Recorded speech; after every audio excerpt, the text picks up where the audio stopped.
Servus, Glück auf und herzlich willkommen zu einem weiteren FC Bayern Talk.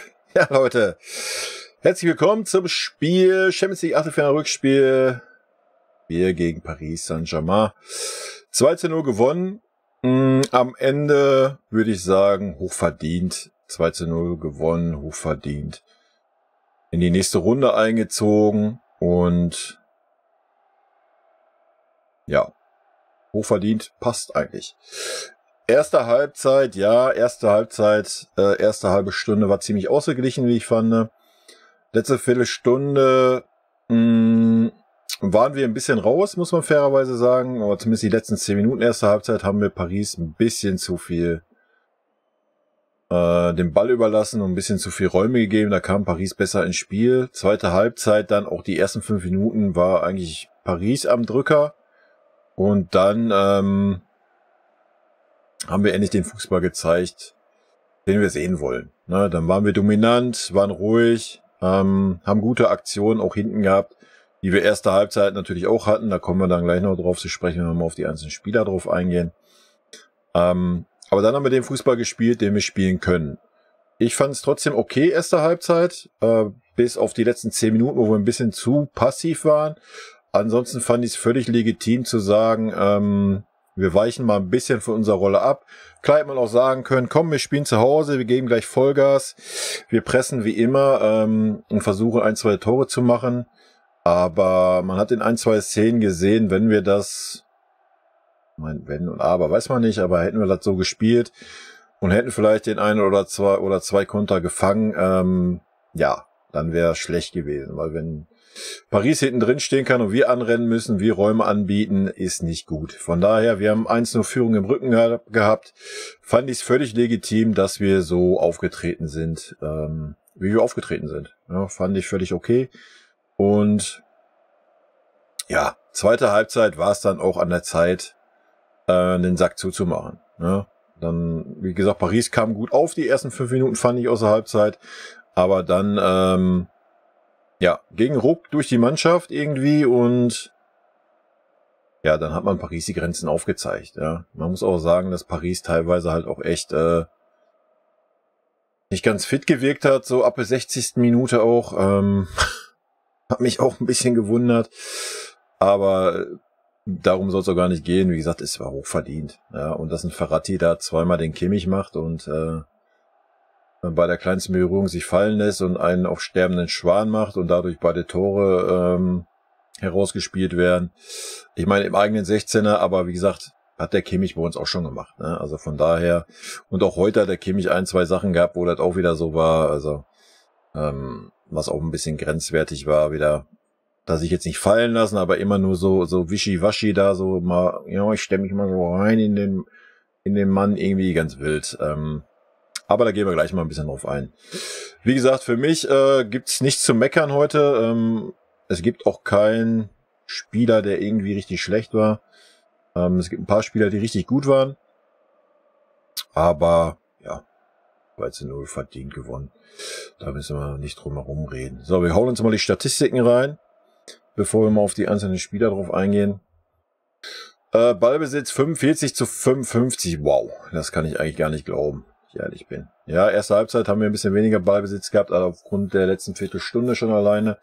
Aber zweite Halbzeit, die Statistik, die ich da gesehen hatte bei The Zone, war irgendwie 55% für uns. Also, okay. Aber wir nehmen das mal so hin. Am Ende des Tages wurscht. Wir sehen weiter, wa? Abseits 3:0, Fouls 9:6, Zweikämpfe 50:50, Schüsse aufs Tor 5:4, Schüsse insgesamt 12:10, Ecken 4:6. Angekommene Pässe 453:556, Flanken 11:11. Wenn man das so liest, liest sich das ja ziemlich ausgeglichen. Aber man muss sagen, die zweite Halbzeit war komplett einseitig. Ja, das war so wie die erste Halbzeit in Paris. Die haben wir ganz klar dominiert. Da gab's keine zwei Meinungen, wer da die Mannschaft ist, die weiterkommt. Ne? Also da sieht man mal immer, dass Statistiken nicht alles sind. Wa? Schüsse insgesamt. Davis 1, Goretzka 1, Musiala 1, Torschuss Vorlagen, Goretzka 1, Cancelo 1. Gewonnene Zweikämpfe, Musiala 8, Davis 7, Kimmich 7. Ballkontakte 98 Kimmich, 91 Davis, Stanisic 90. Gefault worden. Shaken wir uns wie immer. Wir können aber gleich auf die Aufstellung gehen. Also erstmal, wir hatten ja auch die Diskussion in den Kommentaren, ein bisschen, was heißt Diskussion? War nicht wirklich eine Diskussion, eher ein Deuten ins Blaue. Erstmal muss ich sagen, der Spieler, der mich am meisten überrascht hat auf unserer Seite, war der Stunny. Also der hat super seriös in der Dreierkette gespielt. Hat nicht einen Wackler drin gehabt, war von Minute 1 da. Ja, sah einmal schlecht aus bei einer Körpertäuschung von Mbappé. Aber ja, dass du den Mann nicht irgendwie komplett 90 Minuten ausschalten kannst, was wir eigentlich getan haben im Großen und Ganzen. Wie gesagt, Stunny hat mich am meisten überrascht, um das mal vorwegzunehmen. Bärenstark, voll konzentriert. Auch wenn die Möglichkeit da war, auch mal mit nach vorn gegangen. Ja, ballsicher, also wirklich stark, wirklich stark. Aber fangen wir mal oben an. Sommer. Ja, Sommer hätte es ja fast vergeigt. Da kann er heute aber mal eine ganz, ganz große Kiste Bier ausgeben an die Licht, dass er den noch von der Linie gekratzt hat. Was ihn da geritten hat, I don't know. Ja, manchmal muss man das Ding halt einfach mal langkloppen. Ne? Keine Ahnung, war wilde Szene. Ansonsten die Ecke hat er gut gehalten. Die andere Ecke von Ramos hat er neben das Tor geguckt. Hat eine Ecke gut abgefangen, eine gut rausgeboxt. Ansonsten hat er eigentlich schon die richtigen Entscheidungen getroffen. Ja, von daher würde ich ihn mal bei einer 3 sehen, aber auch nur, weil halt kein Tor passiert ist. Muss man mal ganz klar so sehen. Das sind Dinger, die du dir eigentlich in so einem Spiel auf diesem Niveau nicht leisten kannst. Ne? Also da haben wir wirklich Glück gehabt, beziehungsweise einen bärenstarken De Ligt, wo wir gleich bei unseren beiden Innenverteidigern sind, oder bei unseren 3 Innenverteidigern. Also die Dreierkette, auch wenn es in der Defensive auch mal die Viererkette war mit Davis dabei, alle 4 bärenstark heute. Ja, also Upper, bärenstark, De Ligt, nochmal einen Tacken stärker. Ich fand es auch super, wie beide immer gefeiert haben bei einer guten Aktion hinten. Auch mit Davis zusammen. Auch Davis war defensiv heute, ja, endlich mal da. Ja, auf Außen 1-2 Mal, ja. Mein Hakimi war jetzt nicht gerade gut, aber ist ihn trotzdem einmal davon gelaufen. Aber gerade wenn es darum ging, dass er einrücken musste, gegen Messi zum Beispiel, 1-2 Mal gut wegverteidigt, gut zurück reingeballert, sehr gut. Aber fangen wir mit De Ligt an, würde ich sagen, heute definitiv eine gute 2. Heute. Eigentlich für die Aktion müssten wir ihn heute eine 1 geben. Also das Ding musste erstmal noch da wegholen, hat er sich auch zurecht gefeiert und fand ich super, wie die gerade er und Opa, wie die harmonieren und sich gegenseitig anfeuern und feiern. Gerade bei so einer Aktion kann man das auch feiern, als wenn man ein Tor macht. Also fühle ich auf jeden Fall komplett. Davis für mich auch eine 2. Hat auch ein bisschen was nach vorn versucht. Wir haben es vorhin gesehen, viele Ballkontakte, viele gewonnene Zweikämpfe auch. Gerade aber nach hinten heute endlich mal konsequent. Und endlich mal on fire. Ne? Hat mir sehr, sehr gut gefallen. Stanisic habe ich auch schon gesagt, sehe ich auch bei einer 2, hat mich am meisten überrascht. Ich meine, die anderen, dass die das Leistungsniveau haben, war klar. Stunny war aber immer so ein bisschen wackelig, wenn er auf dem Feld war. Ne? Und hat immer so ein bisschen die Selbstverständlichkeit gefehlt. Und gerade, dass Mbappé hauptsächlich über seine Seite gekommen ist, ja, hat das bärenstark gemacht. Also zur ersten Halbzeit kam Mbappé viel über die Seite, zweite Halbzeit war es dann mehr so Upa und De Ligt, die dran mussten. Also Stunny eine 2, Upa auch eine 2. Upa war auch bärenstark heute, wie die ganze Kette. Ja, wir waren fokussiert. Ja, wir haben einmal in der ersten Halbzeit, das was auch die einzig erwähnenswerte Chance war von Paris. Also ich fand es ein bisschen, mal ganz kurz ein Abstecher zu den Kommentatoren bei The Zone. Also ja, Paris hätte die besseren Chancen gehabt, erste Halbzeit, oder war das gefährlichere Team? Habe ich nicht gefühlt. Ja, diese eine Szene, wo Coman zu früh rausgerückt ist, dadurch musste Stunny einrücken, dadurch musste Upa nach außen gehen, dadurch war dann der Raum da, wo Messi diese Chance hatte. Das war auch das Einzigste. Ja, alles andere war von Paris auch nur halbgarer Mist, so wie von uns auch, was Offensive anbelangt. Also so stand die Kette gut. Und wir haben es am Ende ja noch ganz gut verteidigt gegen Messi. Messi, muss ich auch sagen, war der Einzigste, der erste Halbzeit ja ein bisschen auffällig war bei Paris, wie ich fand. Und man hat gesehen, was Messi für ein Spieler ist. Er hat 2, 3 Mal wirklich richtig kassiert von Goretzka alleine schon in den Zweikämpfe. Da ist kein Fordern nach einer gelben Karte, da ist kein Rumjammern, selbst bei einem harten Zweikampf, sondern aufstehen und weiterspielen. Ja. Da sieht man einfach, was er für eine Art Fußballer ist und warum er viel, viel sympathischer ist wie ein Neymar oder ein Mbappé oder ein Ronaldo. Ja, er macht da keine Faxen auf dem Platz und spielt die einfachen Bälle. Klar ist er nicht mehr der Messi, der mal war, aber ja, wie gesagt, für mich so der auffälligste Spieler bei Paris in der ersten Halbzeit. Gut, wir waren bei Opa, Musiala. Musiala hat es schwer gehabt, gerade erste Halbzeit. Ne? Muss man sagen, war Paris wirklich gallig. Zweite Halbzeit war er bärenstark. War dann der Spieler, der ein bisschen das Heft in die Hand genommen hat, nach den ersten 5 Minuten, wo Paris am Drücker war. Und hat die Mannschaft ein bisschen mitgezogen, fand ich dadurch, durch die 2, 3 Aktionen, die er da hatte. Sehr, sehr gut. Für mich auch eine klare 2. Müller. Ja, Müller will ich heute auch bei einer 2 sehen. Ne? Ich meine, ich kritisiere den Müller ja immer viel. Hat auch heute wieder so 1, 2 Dinger gehabt, wo man hätte, ja, ein bisschen anders. Aber man hat gesehen, wie der Müller heute gefeitet hat, auch nach hinten hin. Wirklich 1, 2 wichtige Bälle gewonnen, auch gegen Messi mal im Zweikampf und sowas. Ist gerannt, hat Anweisungen gegeben, hat mir wirklich gut gefallen heute, der Müller. Also, nichts zu meckern. Goretzka war für mich bärenstark, sehe ich auch bei einer 2. Allein die Zweikämpfe, gerade erste Halbzeit gegen Messi, aber auch ansonsten hat immer viel wirklich stark mit nach hinten gearbeitet und hat dann auch die Zweikämpfe genommen, im Gegensatz zu Kimmich. Ja. Kimmich hat die Zweikämpfe nicht genommen. Ich würde jetzt sagen, ja, können wir argumentieren, er hat eine gelbe Karte aus dem Hinspiel, deswegen ist er ein bisschen vorsichtiger. Nee, Kimmich spielt immer so.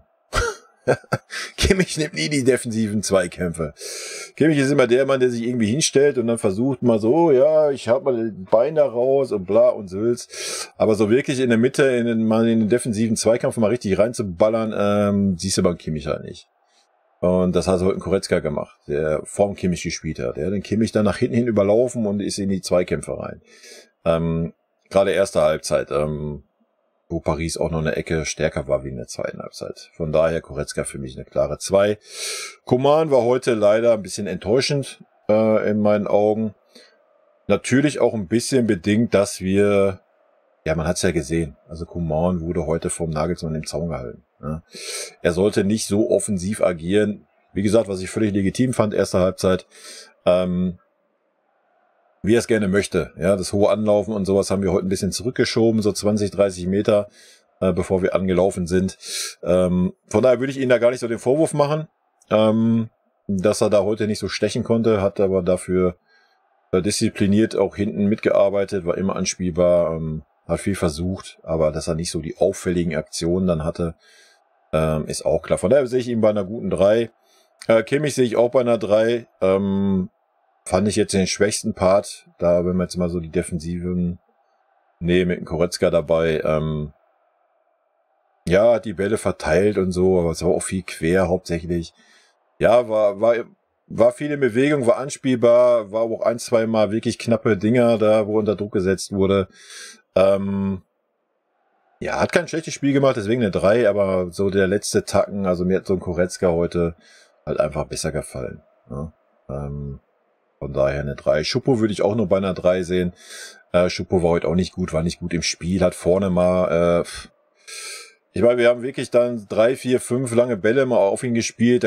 Konnte er nicht einen Zweikampf irgendwie mal gewinnen gegen Ramos, nicht einen Kopfball mal verlängern oder sowas, aber gar nichts von zu sehen. Konnte sonst auch kaum einen Ball mal vorne festmachen. Ja, Kombinationsspiel hat 2, 3 Mal ganz gut geklappt, aber ansonsten war er ziemlich hängend in der Luft. Ja, auch da erste Halbzeit unserer etwas defensiveren Art geschuldet, gar keine Frage. Gut, das Tor muss er machen. Ja, das Tor geht 90% an Goretzka. Also den hätte jeder da reingeschoben. Ja, da müssen wir uns auch nichts vormachen. Davor hat er ja noch mal ein Ding gehabt, das er hätte machen müssen eigentlich. Von daher, ja, sag ich ja, eine 3 sehe ich ihn. Einwechselspieler, Sané. Ja, Sané hat mir die ersten 10 Minuten sehr gut gefallen. Direkt rein Feuer gemacht. war leider zweimal viel zu eigensinnig, was ich irgendwo verstehen kann, irgendwo auch nicht. Ich kann es verstehen, wenn man halt raus ist aus der ersten Elf, dass wenn man dann irgendwie die Chance sieht, natürlich das Ding machen will, um sich zu zeigen. Aber es stand nur 1-0. Das Spiel war noch lange nicht durch. Du fängst irgendwie ein doofes Tor, Nachspielzeit kriegst das nächste, muss in die Verlängerung. Und ja, das fand ich nicht zu eigensinnig. Ja. Einmal hat er hier so gezeigt, hat er angeblich nicht gehört, wo er einfach hätte nach außen legen müssen, anstatt versuchen zu Koman durchzustecken. Das war eine vergebene Dingen. Aber da wollte er wenigstens noch spielen. Davor hat er noch 2 Aktionen gehabt, wo er einfach viel zu eigensinnig war, wo er einfach hätte abspielen müssen. Wie gesagt, ich kann es aber irgendwo verstehen. Ansonsten, wie gesagt, die ersten 10 Minuten hat er mir gut gefallen. Dann so 5 Minuten war wieder so, nee, ich glaube, ich mache jetzt doch den Weg nicht mit nach hinten. War wieder so ganz schwierig so, und dann war es wieder okay. Also dann war er wieder drin im Spiel, hat geackert, ist gerannt. Wir haben dann auch den Raum gehabt, hat man ja auch gesehen, deswegen hat dann auch ein Gnabry noch funktioniert. Ja, weiß ich nicht, vielleicht tut ihm das Tor gut. Ich hätte es mir aber gewünscht, dass es ein anderer schießt, bin ich ganz ehrlich. Ich hätte so einen Mané mehr gegönnt. Hat er natürlich stark gemacht, aber ja, das ist, was der Gnabry kann. Ja. Wenn er den Raum hat, ja, kann er die Dinger reinmachen. Also, das ist ja jetzt auch keine große Kunst für ihn. Viel mehr können wir auch nicht beurteilen für die paar Minuten, die er auf dem Platz war. Cancelo war direkt drin im Spiel, ja, direkt ballführend, den Ball gefordert, immer wieder, hat die Pässe gespielt. Super stark, ja, also wirklich super stark. Und ich sehe ihn auch da auf der Posi. Ja. Also ich finde, da ist er auf jeden Fall eine Alternative, ja, auf der rechten offensiven Seite. Wenn nicht hinten ein bisschen defensiv, sondern weiter eine Position vor. Wie gesagt, aber mir hat er bisher immer gut gefallen, außer wo er einmal auf links gespielt hat. Ja, Sané habe ich gesagt, Gnabry können wir nichts zu sagen, weil das Tor super gemacht, ansonsten war er auch nicht auffällig, aber bei den paar Minuten. Aber da war so ein Cancelo auf jeden Fall auffälliger. Mané kann man jetzt leider auch nicht so viel gesehen, hat noch ein schönes Abseitstor gemacht, was irgendwie 1 Millimeter im Abseits war. Vielleicht da auch nochmal ein Wort zu, das Abseitstor von Müller war für mich kein Abseits, weil Müller war nicht mehr dran. Dass man das dann als Behinderung des Torwarts, I don't know. Frag mich nicht, da blickst du eh nicht mehr durch. Für mich war es ein astreines Tor. Fand ich ein bisschen schade. Aber gut, so ist es halt, ne? Und das Mané-Ding, ja, wie gesagt, der war halt 1 Zentimeter im Abseits. Dann ist das halt so. Ja, so viel mal zu den Spielern. Zum Coach. Ja, hat mir heute sehr gut gefallen. War richtig on fire, hat man gefühlt. Hat man gesehen, dass es ihm wichtig war, dass es für ihn auch um was geht. Ja, und dass es fühlt und lebt. Hat mir sehr gut gefallen. Das ist das, was ich so ab und wann in der Bundesliga vermisse, wenn ich ehrlich bin. Heute war er on fire. Auch mal auf der anderen Trainerbank Randale gemacht. Fühle ich schon, solche Sachen. Aber auch so. Ja, man hat gesehen, er war einfach on fire und das hat sich auch ein bisschen übertragen auf den einen oder anderen Spieler, habe ich zumindest das Gefühl gehabt. Stimmung im Stadion, gerade zu Beginn, super gut. Zwischenzeitlich war es dann schon, fand ich, ein bisschen schwach für ein Europapokalspiel, gerade so gegen Paris. Lag wieder daran, dass die Ultras wieder irgendwelche tollen Lieder gesungen haben, die der Otto-Normal-Fan da im Stadion halt nicht rafft. Weiß ich nicht, ob man nicht in solchen Phasen einfach irgendwie was Oldschool-mäßiges machen kann, was dann die komische Nordkurve und die komischen Tribünen halt auch mitsingen können. Wäre dann vielleicht manchmal besser, weil es dann einfach als eine große Stimmung wahrgenommen werden würde. Sollte man vielleicht mal drüber nachdenken, aber es ist generell so das Problem ein bisschen in München. Aber anderes Thema. Wie gesagt, verdient weiter. Ich habe ein gutes Spiel gesehen. Ich war persönlich mit der ersten Halbzeit voll d'accord. Auch wenn der eine oder andere vielleicht meinte, ja, war ein bisschen langweilig, wir haben uns ein bisschen zurückgehalten. Kann ich nur noch mal sagen, wir haben 1-0 geführt. Alto Betty. Warum sollen wir da irgendwie was riskieren, ins offene Messer laufen? Wir haben gesehen, was ein Mbappé kann, einmal. Ansonsten haben wir den heute komplett aus dem Spiel genommen. Ja, Messi war der Einzige, der irgendwie auffällig war, aber auch den haben wir dann ganz gut im Griff gehabt, ganz gut bearbeitet. Und alles andere. Ja, Ramos war noch auffällig bei Paris, aber ansonsten weiß ich nicht. Sag ich euch ganz ehrlich. Also ein Donnarumma, keine Ahnung, ich habe von dem ja noch nicht so viel gesehen, aber der ist auch, wenn das irgendwie ein Welttorhüter sein soll oder was, I don't know why. Also der war ja so unsicher. Also das Gefühl hast du, jeder Fernschuss, der irgendwie mal aufs Tor kommt, ist bei ihm irgendwie wackelig. Also Sicherheit strahlt er für mich jetzt persönlich nicht aus. Ja, ansonsten einige große Namen in der Mannschaft, aber gesehen hast du von den Leuten nichts. Ne? Muss man mal so sagen. Und generell fand ich es, das, was da an Kapital drin steckt und so, fand ich schon enttäuschend. Und ja, aber ich fand es schön zu sehen, dass, was heißt wir? Wir gehören auch zu den Top 10, was Gehälter und so anbelangt. Ne? Aber man sieht halt, nur mit Geld geht's halt nicht. Ne? Und wir standen heute auf jeden Fall als Mannschaft auf dem Platz, das muss man auch mal ganz klar sagen. Gerade so Müller und Goretzka haben heute richtig Verantwortung übernommen und auch ein De Ligt hat richtig Verantwortung da hinten übernommen. Auch ein Upa hat viel gesprochen, viel gemacht. Ja, hat mir sehr, sehr gut gefallen. Und ja, ich bleib dabei, ich würde den Goretzka gerne mal mit dem Kimmich die Rolle tauschen.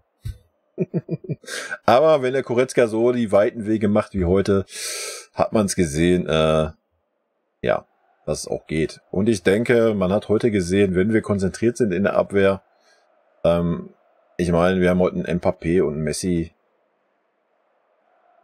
ausgeschaltet. Ja.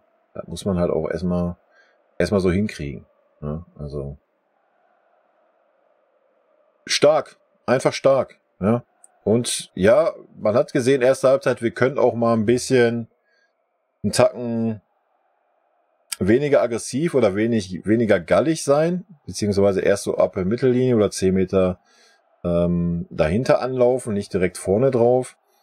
Das ging auch wirklich 20, 25 Minuten echt gut, aber so die letzte Viertelstunde haben wir uns dann einfach zu weit zurückgezogen. Wir waren ja teilweise komplett in der eigenen Hälfte. Ja? Und das ist dann, da haben wir uns ein bisschen zu sehr einnölen lassen und sind auch gar nicht mehr dann so in die Zweikämpfe gekommen und sowas. Ne? Ballbesitz war dann kaum passé. Ich meine, wir standen hinten noch gut, das war okay. Also war nicht, dass Paris jetzt irgendwelche Chancen gehabt hat.